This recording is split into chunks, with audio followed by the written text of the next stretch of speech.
بسم اللہ الرحمن الرحیم۔ السلام علیکم دوستو۔ سچ کی برکت۔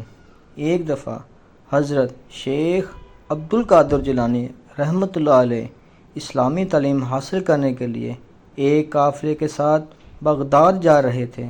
روانہ ہوتے وقت ان کی والدہ نے انہیں 40 دینار دیے اور فرمایا کہ بیٹا ہمیشہ سچ بولنا، خواہ تمہیں کتنا ہی نقصان کیوں نہ اٹھانا پڑے۔ اتفاقاً راستے میں ڈاکوؤں کے ایک گروہ نے اس قافلے پر حملہ کر دیا۔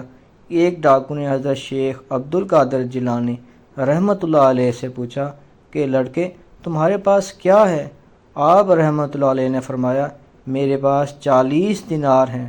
ڈاکو کو آپ کی بات پر یقین نہ آیا اور آپ کو پکڑ کر اپنے سردار کے پاس لے گیا۔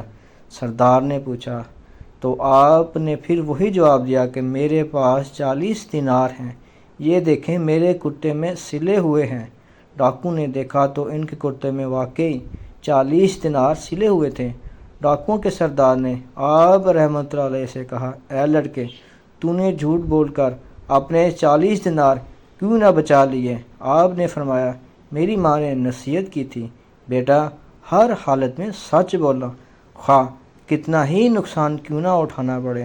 ڈاکوؤں کا سردار یہ بات سن کر سوچ میں پڑ گیا کہ ایک چھوٹا سا بچہ اپنی ماں کے حکم کو کتنا مانتا ہے اور میں کتنا بدبخت ہوں کہ اپنے رب کا حکم بھی نہیں مانتا۔ یہ سوچ کر ڈاکوؤں کے سردار نے قافلے کا سارا مال واپس کر دیا اور آئندہ ڈاکہ ڈالنے سے توبہ کر لی۔ اس کہانی سے ہمیں سبق ملتا ہے ہمیں ہمیشہ سچ بولنا چاہیے اور سچ کا ساتھ دینا چاہیے، کیونکہ اللہ تعالیٰ سچے اور صادقین لوگوں کو پسند فرماتے ہیں۔ اللہ آپ کا اور ہم سب کا حامی و ناصر ہو۔ بہت شکریہ۔ السلام علیکم ورحمۃ اللہ وبرکاتہ۔